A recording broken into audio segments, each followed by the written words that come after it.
Bilmay, karasa, bu tegerek, alimi tegerektin çeki alana. Biz bu alanını arkamdık çarpmeden çiğip aldık. Demek arkan sırkıldı sırayla akardık. Osunda öyle arkandın uzunluğu radyoska var. Biz bilgili falan çekin aylananın burboru. Aylananın burboru menen kağlagan jağın tunaştırıp radyostu alabız. Alanada tağı cayber dürtüsün var. Alananın burboru arkalı ötüp iki jağın tutaştıran kesindi cayberdir de katalar. Bilinbay, aylana çöğürü ayarmamla kılıp jaratılışты korgoş керек. Antip gülдөр түзгөнгө курмуш карындыгын кызганга болбойт. Эмнеге мен коргошум керек? Биз экология деген теманы өтпөдүк беле. Сен бул сабакка көңүл бурбай отурсаң керек да, ошол себептен түшүнбөй жатасың. Сен аягына көз чаптып карачы. Эмне деген кооз жаратылыш. Карачы, айлар да келип калыптыр. Азыр сага жаратылышка кандай мамиле кылыш керек, сакташ жана коргош керек экендигин айтып беришинчи. Biz aylar özümüz tuğralı tarihine gidelim. Aslında çoğu için ılatıka yanı var. Ак аюунун жүнү ак көрүнгөн менен терisi кара түстүү болот. Бул кара терisi күндүн жылуулугун жакшы кармайт. Жүнү суу өткөрбөйт жана сууктан коргойт. Erkek akalar 2-3 метр uzunluğa жетет. Жана смалы 450-700 килограмм болушу мүмкүн. Ургачылары бир аз кичирээк. Салмагы 150-300 килограмм тегерегинде болот.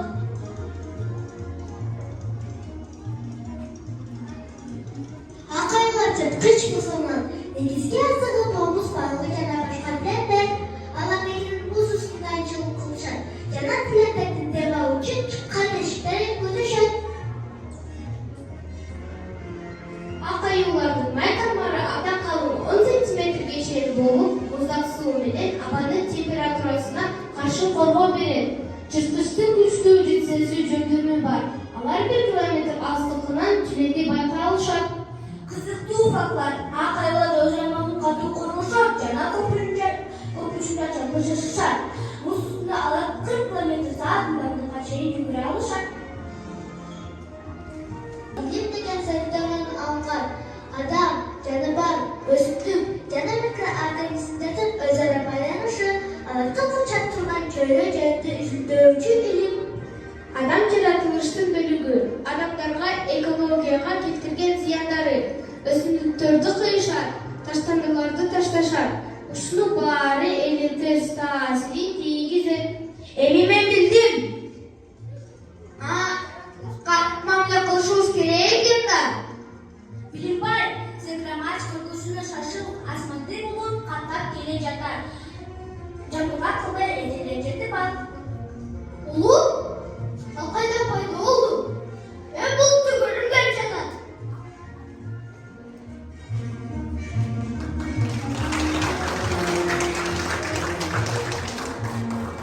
Бул сен булту пайда болуш үчүн тажрыйба түрдө көргөн келеби? Ооба, көрүнгөн жанат. Мен билем тажрыйба жүзүндө жол көрөлү.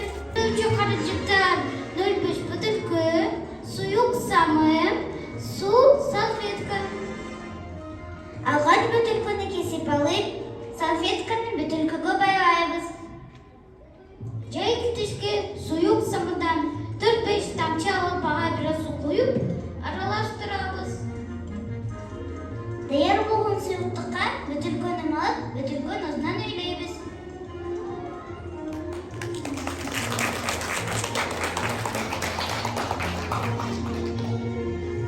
Бизде бул пайда болду.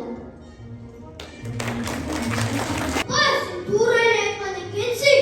Билимбай, сен ошондой деп ойлогон үчүн нан менен дарбыз бакташып калдык.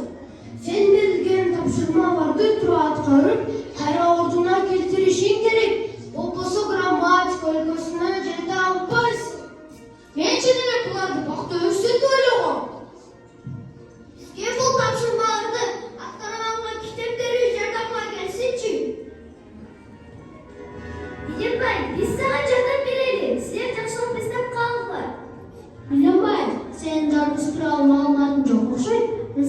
маалымат берейин. Дарбыз ширелүү таттуу жана ашкабактар үй-бүлөсүнө таандыр. Ал дүйнөнүн көпчүлүк жерлеринде чайдын символу катары эсептелет. Анткени муздатылган дарбыз жакысында эң сонун сергитүүчү азык. Дарбыздын пайдалуу касиеттерин мен айтып берейин. Ден соолукка пайдасы: суу балансын сактоо. Дарбыздын 90%дан ашыгуу суудан турат.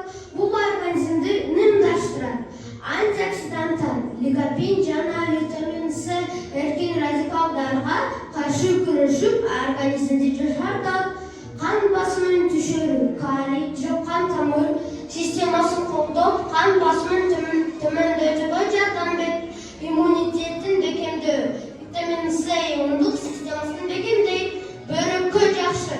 Дарбыз диуретикалык таасирге бул бөйрөктү тазалоого жардам берет. Дарбыз тууралуу кызыктуу фактылар. Дарбыз мөмөдөй жасычада деп эсептелет. Анткени ал ашкабак өсүмдүгүнө тиешелүү. Дүйнөдөгү эң чоң дарбыздын салмагы 159 килограмм болгон.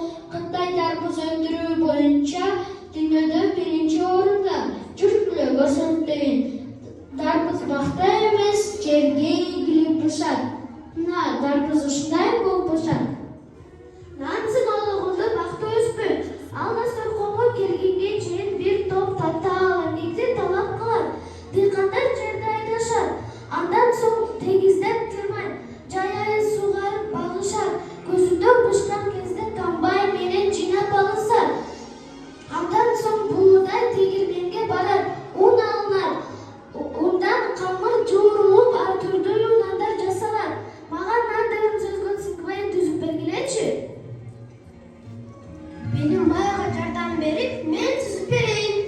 Нан, даамдуу, ар түрдүү, өсөт, бышат, желек. Нан бардык тамактардан улук синоними токоч.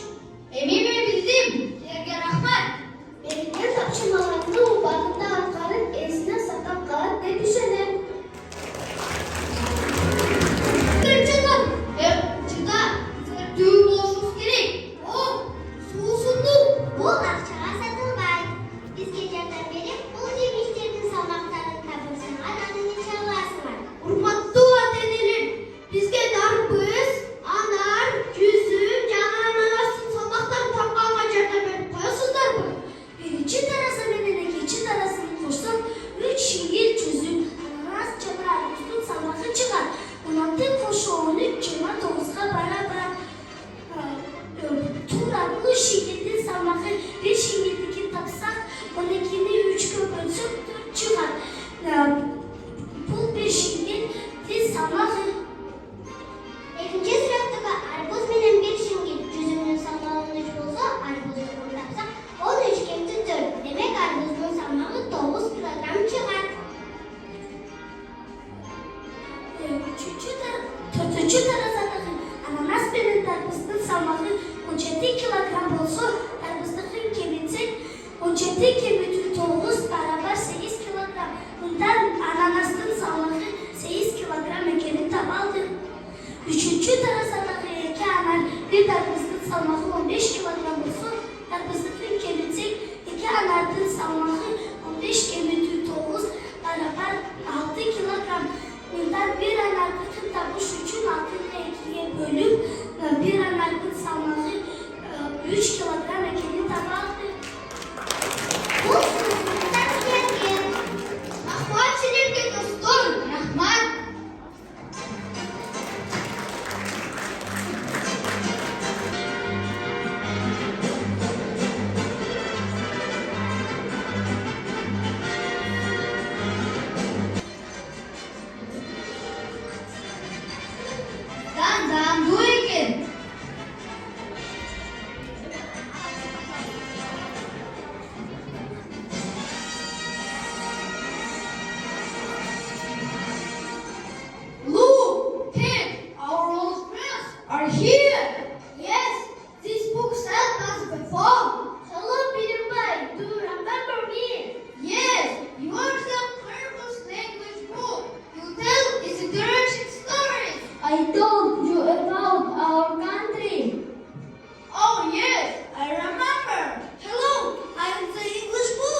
wanna read with me.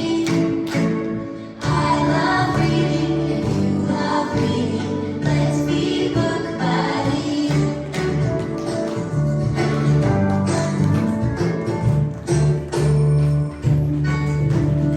Mustafa, erkek bolosuna. Ne soracağız? Özdeştirganımız Sakarya'da geldi. Matematika sabahından geometriyalı figuralardır, türlerin, canalardır, uzun.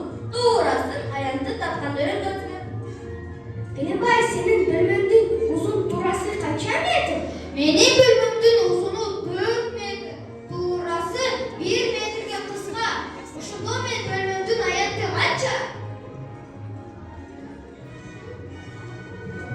Ayakta tapış için bölmenin uzunun doğrasına bölürüz. Uzunun 4 metre. Doğrası 1 metrege kıska olsa, doğrası 3 metre. S barabar A köpütü 1, S barabar 4 köpütü 3, barabar 2 kvadrat metre. Senin bölümünün ayantın 12 kvadrat metreye barabar ekan. Senin bölümünün uzun burası da erkek. Biz bundan başka tutudun. Geometri figürü var burada. Daha düşküz. Biz bu sürede kvadrat, üçburçluk, cana paralelogramda görüp durabız. Opa, biz matematika sabahından sen sanagan geometriyalык figuralar bilen tanışkanбыз da. Балдар, десеңер бит, ушул фигуранын айдары бирде болот. Кантип, далилденчи. Мына үч бурчтукты экиге бөлүп, бири-бирине жарашпаса, биринчи квадратка барабар квадрат пайда болду. Мен de таптым. Анда параллелограмды да эки бөлүп квадратка чейин толуктансак, алгачкы квадратка барар квадрат келип чыкты.